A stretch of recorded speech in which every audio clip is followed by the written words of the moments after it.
Okay, we got our stoichiometric ratio, 14.7 to 1. What does that mean? Well, that's 14.7 parts air to 1 part fuel, of course. And we've got our venturi in here, which is sucking that gas into the stream. It's mixing with the air, and that gives us the golden ratio of air to fuel.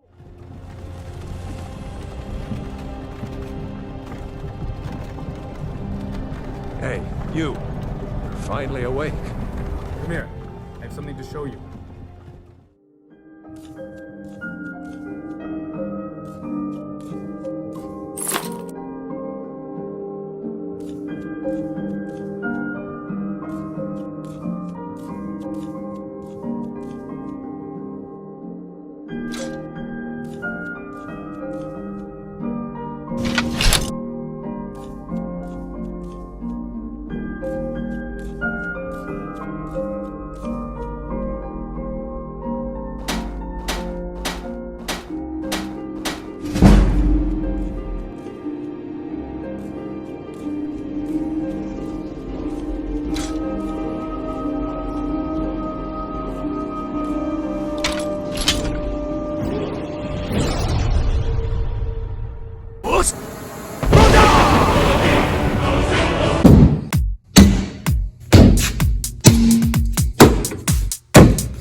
Okay, so today I want to talk to you about our oxyacetylene torch. There's a ton of different things we can do with this, and it's very, very cool.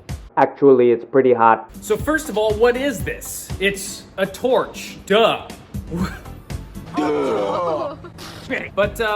oxyacetylene, what does that mean? Oxyacetylene refers to the types of gas used for this process. The first gas is oxygen. Hopefully you know what that is. You breathe it every day. At least hopefully you do, unless you forget to breathe. You're probably thinking about breathing right now. And now you probably can't breathe without thinking about it. Good luck. Now, acetylene is a colorless gas that apparently has a garlic-like odor.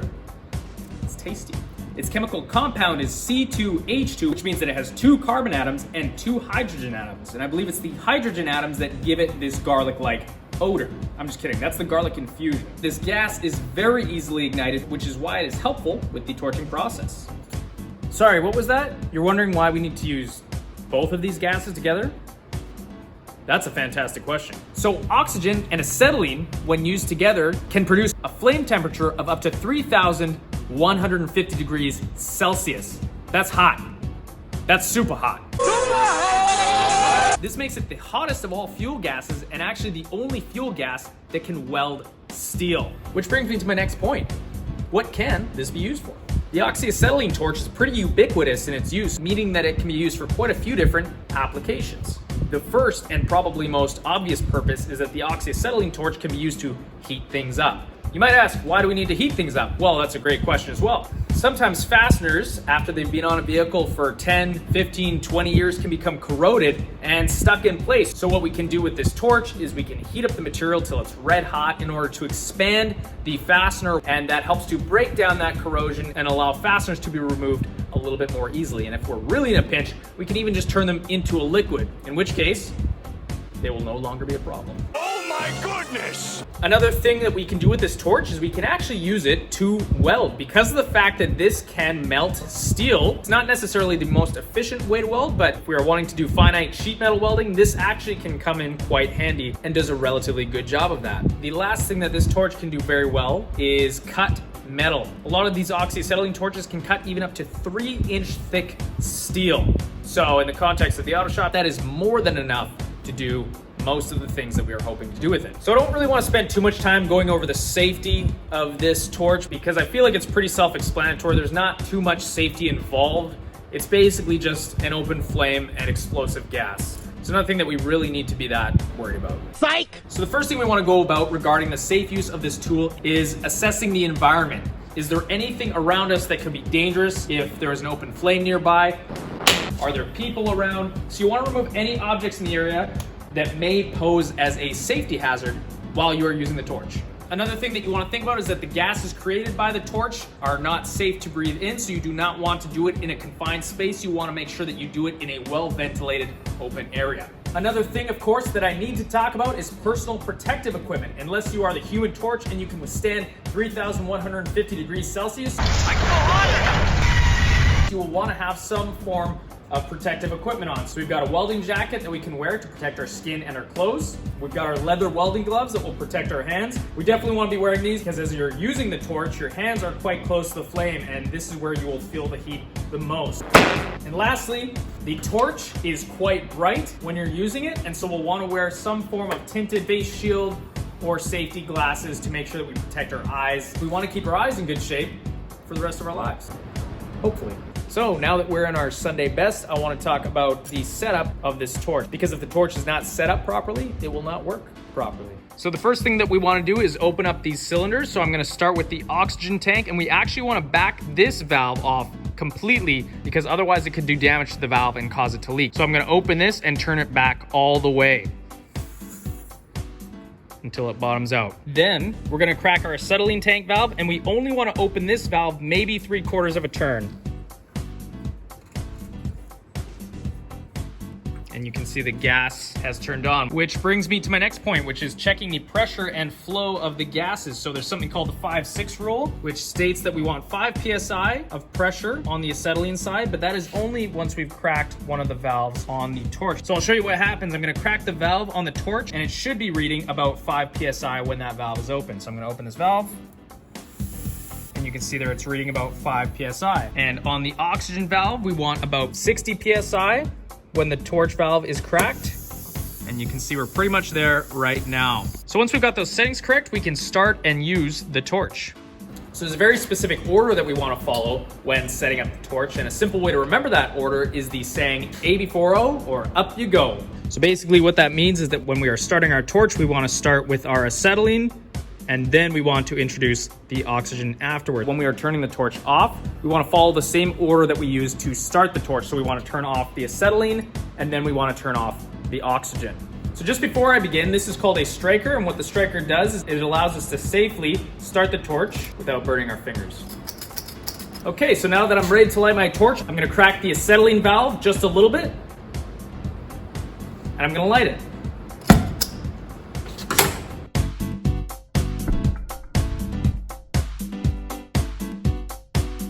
So maybe you can see, but this flame right now is creating a lot of soot, and so we want to get rid of a lot of that, so we're going to turn the acetylene up. So I'm opening the acetylene valve, and you can hopefully see that currently right now it's not creating a whole lot of soot.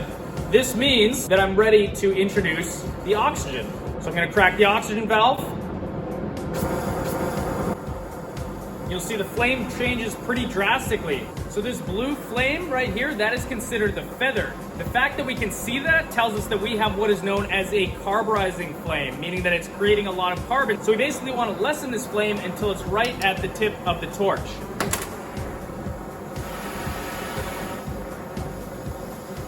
Because I wasn't able to get my camera to capture the process that I was talking about, I stole a clip off of YouTube to show you what it looks like. The only thing that we don't want to do is add too much oxygen, otherwise that will become an oxidizing flame, and you can tell that it's oxidizing because of the fact that it will sound kind of like whistling or loud whooshing. Like this. And we don't want that. We want the small blue flames, but we don't want the whooshing. Acetylene, oxygen. Easy. So there's kind of a happy medium between the oxygen and the acetylene that you want to find to get that perfect flame. Now I'll show you what we can do once we get that perfect flame. So the first and probably most obvious purpose we can use this torch for is heating things up. And so if you've got a really tight fastener or a component that's been stuck on a vehicle for years and years and years and has developed rust, corrosion, things that would make it difficult to get off, this is a very good place where we could use the torch to aid us in removing it, hopefully without doing unnecessary damage to the vehicle or to the components.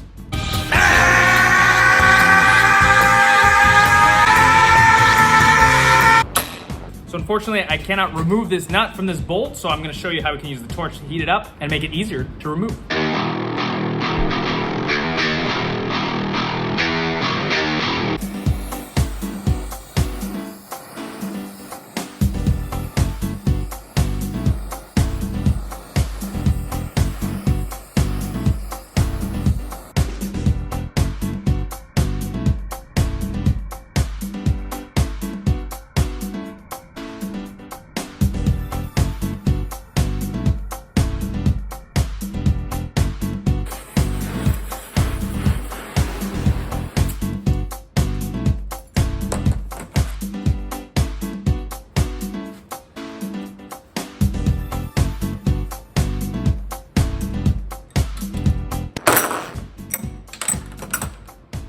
Okay, so the problematic nut has been removed. If this was a real life context, you might find that you have to do multiple cycles of heating up the fastener, turning it loose a few times, heating up the fastener again, turning it loose a few times, heating up the fastener again, turning it loose a few times, heating up the fastener again, turning it loose a few times, heating up the fastener again, until you get the fastener fully removed. But that's all there is to it. All right, the next thing I'm gonna show you is how we can weld with this torch. It basically involves making the metal hot enough until the point where it melts and fuses together. So I'm gonna try with these two pieces here. It might be kind of tough because they're not exactly in the greatest shape, but we'll see how it goes.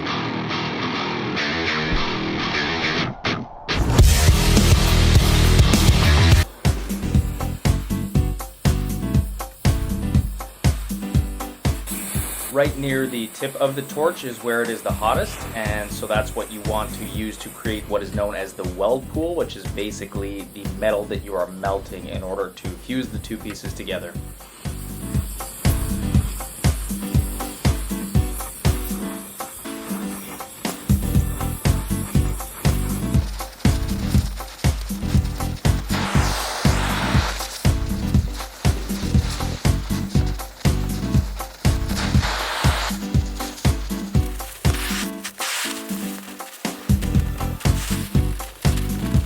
Contrary to what you see here, this process can be used to make relatively nice welds, but in this context, it was pretty hard to make work. I was also doing my best to use the filler rod, which helps to fill in those gaps, but this is definitely not an ideal context with which to use this, but hopefully it helps to make sense as to how this can work. So because I'm utterly embarrassed by this weld I just created, I'm gonna show you how we can use the torch to cut it apart. Setup for the torch will be the exact same as the way I showed you initially. The only difference is that as we are using the torch, we are going to utilize this lever to increase the pressure and heat of the flame to cut.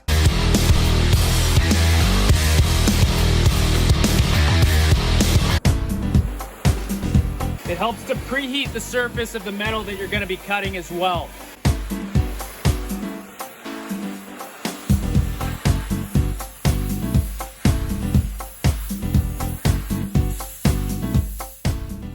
Right here, I'm engaging that lever to increase the pressure and heat in order to cut the metal.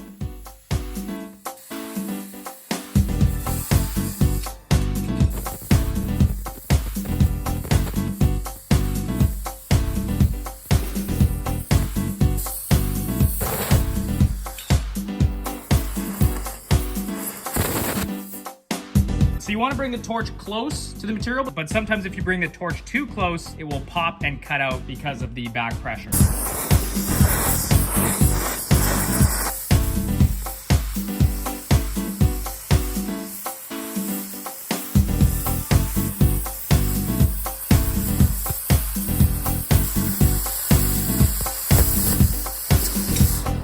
So contrary to what you see here as well, the quality of torch cutting can actually be quite good, and it all depends on the setup of your torch as well as the speed with which you're cutting. So if you're able to set up your torch properly and cut at the correct speed, the torch can actually make relatively good cuts in the steel. So once we've finished whatever application that we just accomplished, we want to purge the torch of any of the leftover gases. So we're gonna close the valves on both the oxygen and acetylene tanks. And once we've done that, we want to purge any of the gases that might be in the lines leading up to the torch. So we can open both of our valves up.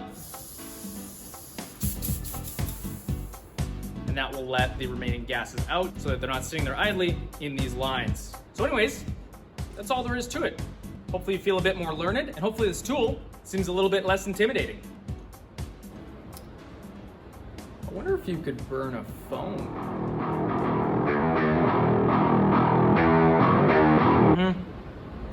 I doubt it. Enjoy your Tuesday.